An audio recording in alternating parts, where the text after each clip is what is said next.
Olá, já parou para pensar como é que as escrituras do Antigo Testamento, que foram escritas séculos antes de Jesus nascer, podiam estar falando sobre ele? Pois é, hoje a gente vai mergulhar nessa conexão que é, no mínimo, fascinante e descobrir por que, para a fé cristã, olhar para o passado é o segredo para entender a mensagem central de toda a Bíblia.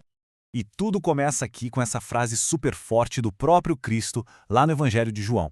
É como um convite para investigar e, ao mesmo tempo, uma pista de onde essa investigação vai nos levar. Então, vamos começar por aí, por essa ordem direta.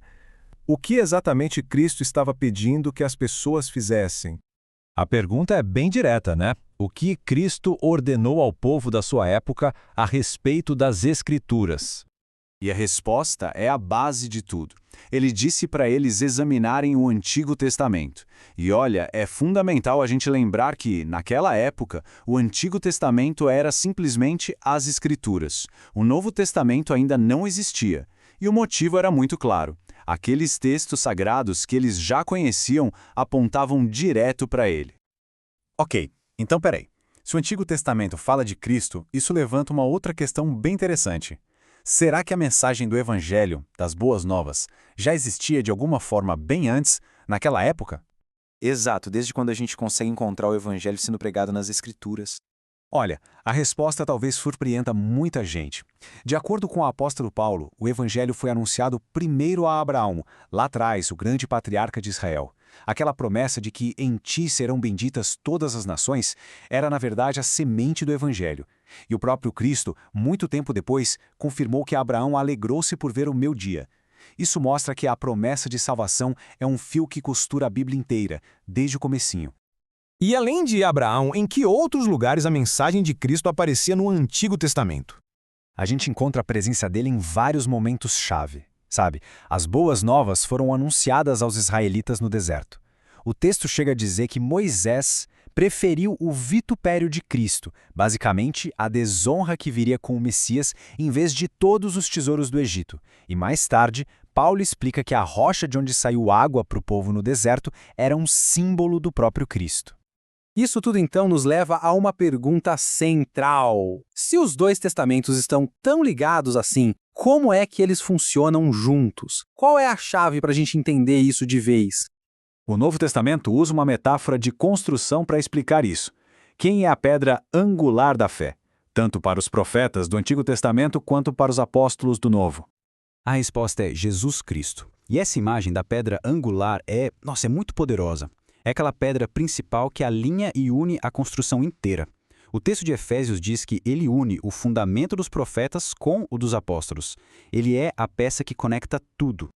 E tem um exemplo prático disso que é fantástico. A história de Filipe e o oficial etíope. O oficial estava lá, lendo uma profecia de Isaías sobre um cordeiro que sofre, e ele simplesmente não entendia. Aí Filipe chega perto e, usando aquela mesma passagem do Antigo Testamento, explica como Jesus cumpriu aquilo tudo. A chave do Antigo abriu a porta do Novo. E essa dinâmica toda pode ser resumida numa frase, que é atribuída a Santo Agostinho e que é simplesmente perfeita. No Antigo Testamento, o Novo está oculto. No Novo Testamento, o Antigo é revelado.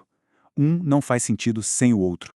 Entender essa conexão é uma coisa. Mas qual é o poder prático de fato estudar as Escrituras? O que isso pode fazer na vida de alguém? Isso. Na prática, o que as Escrituras podem fazer por uma pessoa? De acordo com o apóstolo Paulo, as Escrituras têm o poder de nos tornar sábios para a salvação. Mas ele coloca uma condição que é fundamental.